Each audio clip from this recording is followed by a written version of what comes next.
창세기 3장에서는 인류를 죄악에 빠지게 한 강교한 뱀의 유혹에 대해 기록하고 있습니다.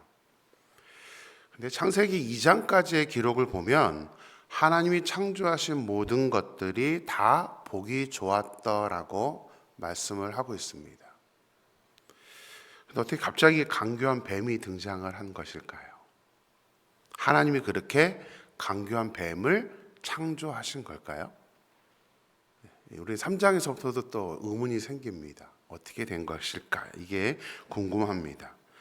만약에 하나님이 뱀의 이 강교함을 창조하셨다고 한다면 창세기 2장까지의 설명이 틀린 게 됩니다. 하나님은 모든 게 다 보기 좋았다고 하셨기 때문에 그러면 강교한 뱀이 등장한다는 것은 이게 맞지가 않는 일입니다. 왜 이런 일이 생기냐면 이제 번역을 하다가 생겨난 문제입니다. 강교라는 단어, 뱀을 묘사한 강교라는 말은 문자적으로는 강교한 꾀, 악한 꾀라고 우리가 문자적으로 해석을 합니다. 근데 히브리어는 강교란 뜻이 그게 아닙니다. 원래 우리가 번역을 강교라고 했지 히브리어는 아룸이라고 하는 단어인데요. 이 단어는 슬기롭다, 지혜롭다라는 뜻입니다.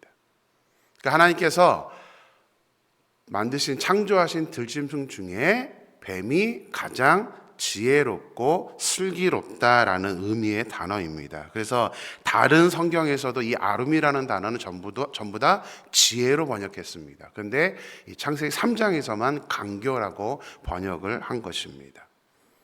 물론 이 지혜는 하나님의 속성 중에 우리 인간이 갖고 태어난 그 지혜를 의미하는 단어는 아닙니다.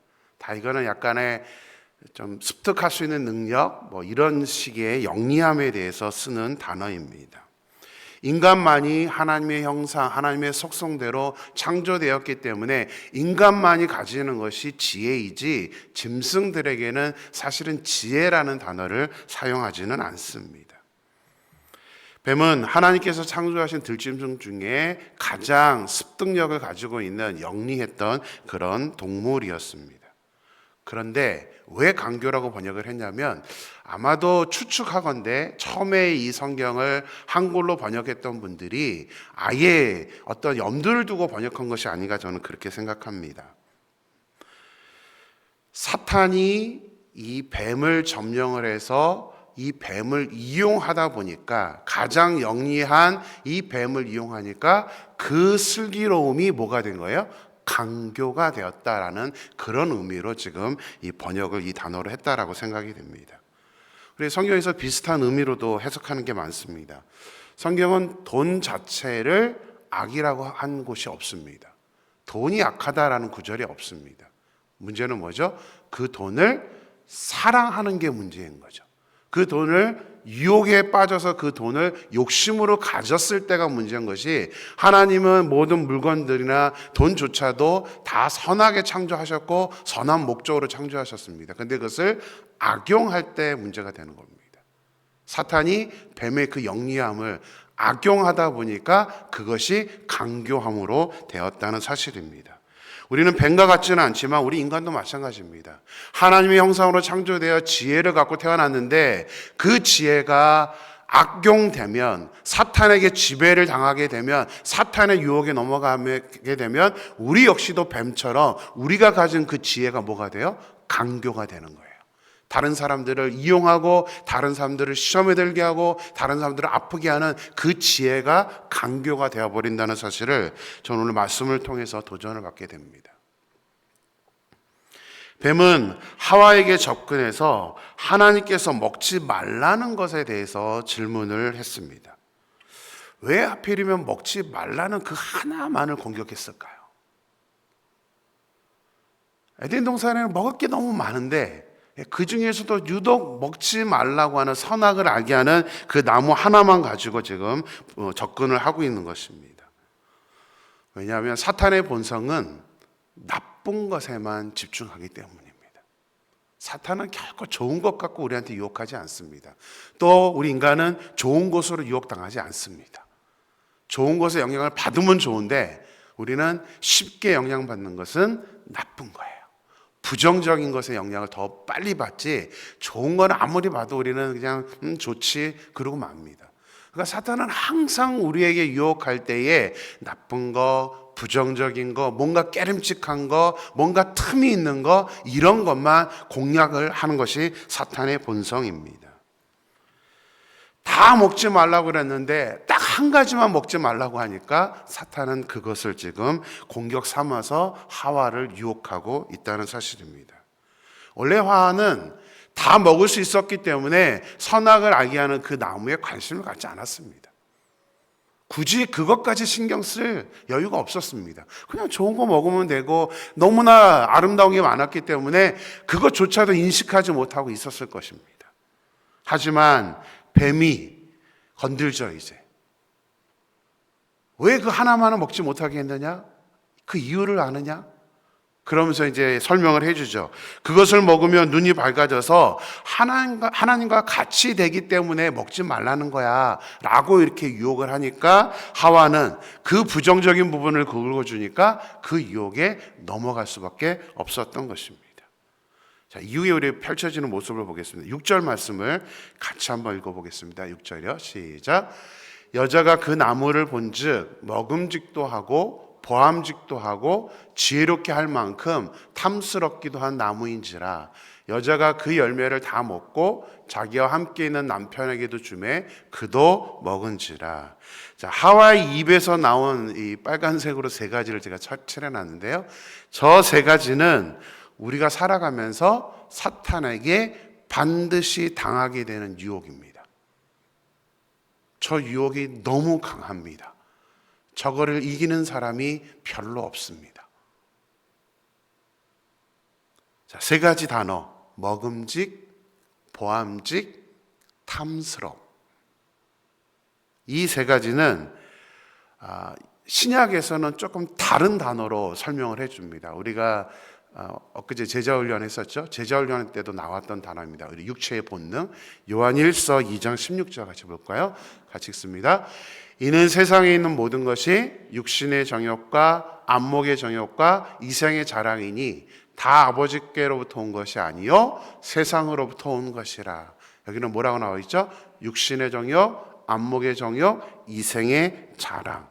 먹음직에 해당된 게 육신의 정욕이고요, 보암직에 해당된 게 안목의 정욕이고요, 눈으로죠. 그 다음에 탐스럽다, 이생의 자랑을 똑같은 의미로 신약에서는 이렇게 해석을 해놨습니다.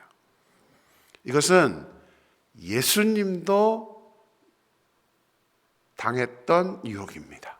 똑같습니다. 예수님도 40일 금식을 한 후에 사탄의 유혹을 당하죠. 근데 세 가지로 유혹을 당합니다.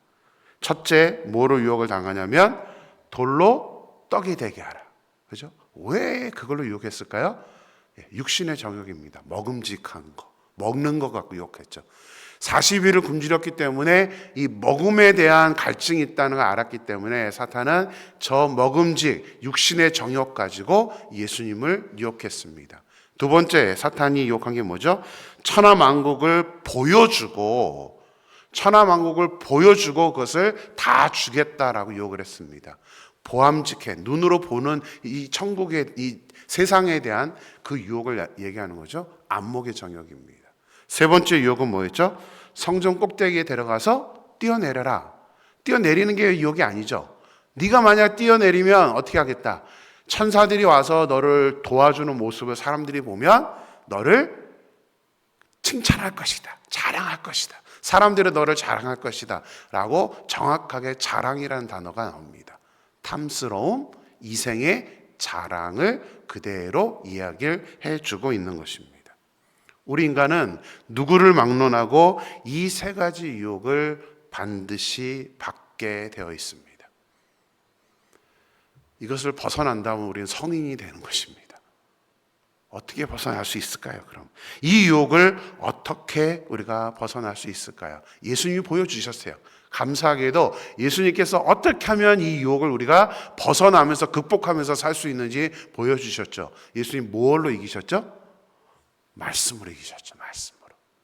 저 한 가지 한 가지를 다 성경을 인용해서 성경에 이렇게 말한다 하면서 그 성경 말씀으로 유혹을 이기셨습니다. 지난 주일에 제가 설교했던 것처럼 이 유혹이라는 문제 앞에, 어떤 문제 앞에, 어려움 앞에 우리가 알고 있는 말씀, 또 깨닫고 있는 말씀이 작용을 하느냐 안 하느냐를 가지고 결국은 믿음이 결정되고 우리가 어떤 사람이 되느냐가 결정이 되는 겁니다. 우리가 믿음을 가진 사람이 되려면 이런 문제들 앞에 우리가 성경을 들이밀어야 돼요. 나는 약하지만, 내 의지는 약하지만 하나님의 말씀에 분명하게 기록되어 있으니까 나는 이것을 물리치겠습니다. 나는 그것을 받지 않겠습니다라고 말씀으로 우리가 그 유혹을 이겨내야만 우리는 저 유혹에서 자유로울 수가 있는 것입니다. 문제는 우리가 그 유혹을 못 이긴다는 거죠. 말씀이 작용을 안 하는 겁니다. 말씀이 생각이 나지 않습니다. 말씀을 갖다 대려고 하지 않습니다. 그러면 하와가 걸었던 실패의 길을 걸어갈 수밖에 없는 겁니다. 아무리 유명한 목사님이라도 이렇게 목회하시는 동안에 엄청난 이렇게 영향을 끼쳤던 목사님도 안타깝게 마지막 노년에는 우리가 알고 있는 것은 여러 가지 세습의 문제니 이런 문제들 앞에 빠지는 분들 계십니다. 왜 그럴까요? 말씀의 작용을 할 때는 정말 좋은 훌륭한 목사님이었지만 말씀이 작용을 안 하는 겁니다. 유혹이 왔었을 때, 욕심이 왔을 때 그 말씀이 작용을 안 하니까, 알고 있는 말씀도 그 말씀으로 이기지 못하니까 결국은 유혹에 빠져버리는 사실입니다. 문제는 성경의 말씀은, 우리가 또 하나님이 창조하실 때 주셨던 그 지혜는 우리 머릿속에서만 머물러서는 안 됩니다. 실제로 작용이 돼야 돼요. 실제로 문제 앞에서 갈등이 될 때 성경으로 이것을 내가 이건 아니야, 이건 하나님의 뜻이 아니야, 하나님의 말씀이 아니야라고 우리가 그것을 분별할 수 있을 때에만 우리가 이 유혹을 이겨낼 수 있다는 사실입니다. 우리가 그게 안 되니까 적에 빠지는 거예요. 육신의 정욕에 빠지고 안목의 정욕에 빠지고 이생의 자랑에 빠져서 우리는 계속 우리를 자랑하게 됩니다.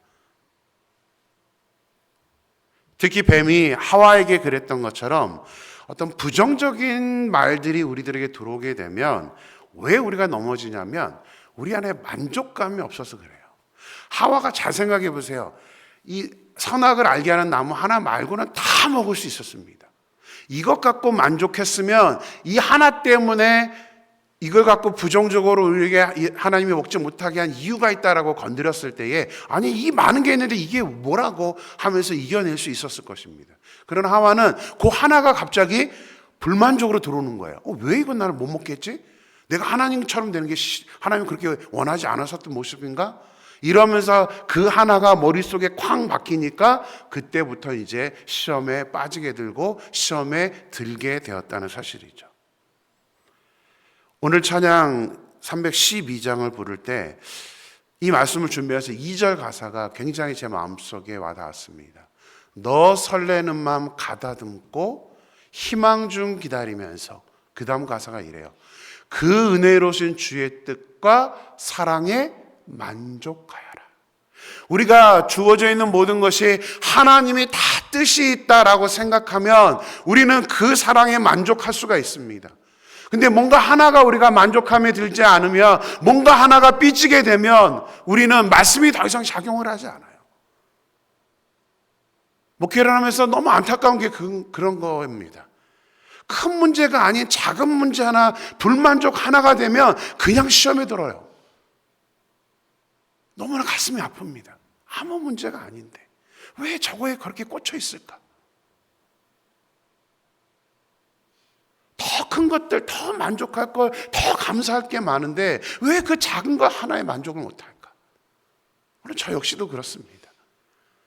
그래서 자꾸 의지적으로 우리가 자꾸 감사의 조건들을 찾아야 돼요. 불만족보다는 뭐가 더 감사할 게 있을까? 또 감사한 게 무엇일까? 우리는 그것을 찾아낸다면 하와와 같이 이렇게 실패하는 길로 걸어가지 않을 수 있다는 사실입니다. 사탄의 본성을 따라 부정적인 것을 생각하는 저와 여러분이 아니라 자꾸 감사를 찾으면서 어떻게 내가 나의 존재가 무엇인가? 난 하나님의 속성으로 창조된, 하나님의 형상으로 창조된 하나님의 지혜를 가진 사람인데 라는 그 정체성만 우리가 굳건히 붙잡는다면 우리의 지혜가 강교가 되지 아니하고 우리의 지혜가 하나님의 영광을 드러내는 그 아름다운 모습으로 하나님이 기뻐하시는 저와 여러분이 될 줄로 믿습니다. 뱀은 아담이 아니라 하와에게만 접근을 해서 유혹을 했습니다. 왜 그랬을까요? 왜 굳이 아담에게 접근하지 않았을까요? 여자라서요? 이런 것도 큰 문제가 됩니다. 하와에게만 접근한 이유가 있습니다. 그 이유는 이 선악과에 대한 언약은 하와와 하나님이 맺은 것이 아닙니다. 언약은 아담과 하와만 언약을 맺었고요. 하와는 이 언약을 맺은 이후에 창조가 되었습니다. 그러니까 하와는 직접 하나님께서 선악과에 대한 언약을 맺을 때에 하와는 존재하지 않았습니다. 그러다 보니까 하나 건넌 사람이에요. 물론 아담에게 들었을 것입니다. 저것은 먹지 않아야 된다라는 것을 정확하게 들었을 겁니다. 그러나 한 다리를 거쳤기 때문에 하와는 확신함이 아담보다는 적었다는 사실입니다. 그러니까 뱀이 하와에게 동산 중앙에 있는 나무의 열매에 대해서 질문을 하니까 하와의 대답에서 우리는 그 정확도가 얼마나 중요한지를 깨닫게 됩니다. 우리 3절 말씀 같이 읽습니다. 동산 중앙에 있는 나무의 열매는 하나님의 말씀에 너희는 먹지도 말고 만지지도 말라 너희가 죽을까 하노라 하셨느냐. 이거는 하와가 대답이에요. 하와의 대답이에요. 근데 2장 17절을 보면 하나님과 아담과의 언약을 할 때의 말씀이 나옵니다. 이것도 같이 읽을까요? 선악을 알게 하는 나무의 열매는 먹지 말라. 내가 먹는 날에는 반드시 죽으리라 하시니라. 다시 한번 3장 3절 보여주시고요. 자, 두 개의 차이점이 보이십니까? 하와의 말과 아담의 말에 차이가 있습니다. 어떤 차이가 있죠? 하와는 언약이 없는 말을 하죠. 어떤 말이요? 다시요. 2장 17절에는 먹지 말라. 내가 먹는 날에는 반드시 죽으리라. 3장 3절에는 먹지도 말고 만지지도 말라. 그리고 너희가 죽을까 하노라. 뭐예요? 확신이 아니죠. 반드시 죽는다 그랬는데 죽을까 하노라. 그러니까 만지지도 말라는 말을 추가했고요. 죽는다는 말씀을 죽을까 하노라라면서 변경을 해버립니다. 하나님은 분명하게 아담에게 언약을 정확하게 전달해 주었는데 하와는 아담에게서 통해서 들었기 때문에 정확한 그 말을 알고 있지 않았습니다. 확신이 있지 않았다는 사실입니다. 물론 그렇다고 아담도 확신을 갖고 있었던 것은 아니죠. 하와가 선악과를 먹고 아담에게 주었을 때에 자기가 확신에 있었다면 거절했었어야 됩니다. 본인도 확신이 없으니까 그냥 자기 아내가 주었다고 해서 먹었습니다. 근데 그걸로 끝나지 않죠. 아담의 비겁함이 나옵니다. 12절 말씀 같이 읽습니다. 12절.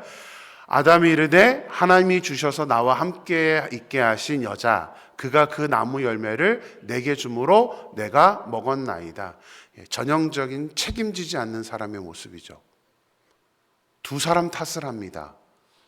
아내 탓을 하고 먼저는 누구 탓을 해요? 하나님 탓하죠. 하나님이 나에게 주셔서 함께 있는 여자. 이게 뭐예요? 하나님 왜 그 여자 나에게 주셨어요? 이 얘기하는 거예요. 참 비겁한 모습. 아담의 그 모습에서 우리가 찾게 됩니다. 자신이 확신이 없어서 죄를 지어놓고는 남 탓하는 이 아담의 모습에서 좀 안타까움을 느끼게 됩니다.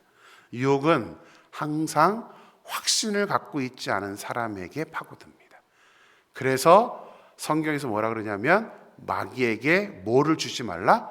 틈을 주지 말라 그럽니다. 마귀에게 틈을 주지 말라. 마귀는 그 틈을 교묘하게 찾아와서 우리를 유혹한다는 사실입니다. 이것은 지금도 마찬가지입니다.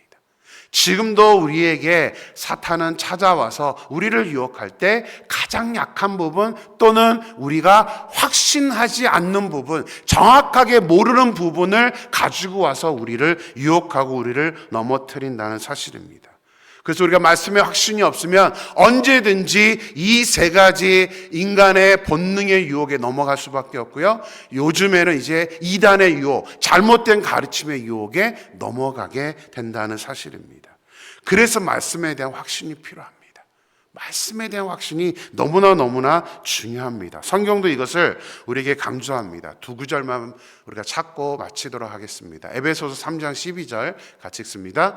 우리가 그 안에서 그를 믿음으로 말미암아 담대함과 확신을 가지고 하나님께 나아감을 얻느니라. 우리가 믿음이 있다면, 우리가 정말 믿음을 가진 사람이라면 무엇이 필요하다는 거예요? 담대함과 확신이 있어야 돼요. 하나님의 말씀에 대한, 하나님의 뜻에 대한 확신을 가지고 하나님 앞에 나아가면 우리는 실패하지 않습니다. 유혹에 넘어가지 않습니다. 또 한 가지 구절은 구체적으로 말씀에 대한 부분인데요. 같이 읽습니다. 그러나 너는 배우고 확실한 일에 거하라. 배우라는 거예요. 배우라는 거예요. 하나님의 말씀을 배우라는 것입니다. 그래서 호세아 선지자도 그렇고요. 구약의 선지자들이 제발 좀 말씀 좀 배워라라고 강조합니다. 에스라 느헤미야가 포로로 바벨론에 잡혀갔다가 돌아왔을 때도 제일 먼저 한 게 뭐냐면 말씀 가르치는 겁니다. 좀 제발 말씀 좀 배워라. 그래야 말씀을 제대로 알아야 우리가 잘못되지 않는다. 제가 지금 큐티와 제자 훈련을 강조하는 이유도 여기에 있습니다. 그러니까 말씀을 알면요 절대 흔들리지 않습니다. 말씀을 바로 알면 그게 우리의 믿음의 뿌리가 되어서 결코 유혹에 넘어가지 않을 수 있다는 사실입니다. 저는 소망합니다. 우리 사랑하는 임마누엘교회 모든 성도님들이 하나님의 말씀을 배움으로 말미암아 또 그 말씀을 우리가 확신함을 갖게 됨으로 말미암아 사탄이 아무리 욕심으로 우리를 유혹하고 자랑으로 우리를 유혹할지라도 예수님이 그러셨던 것처럼 말씀으로 그 유혹을 이길 수 있고 그리고 그 담대함과 확신 속에서 하나님께 나아가는 저와 여러분이 되기를 주님의 이름으로 축원합니다. 기도하겠습니다.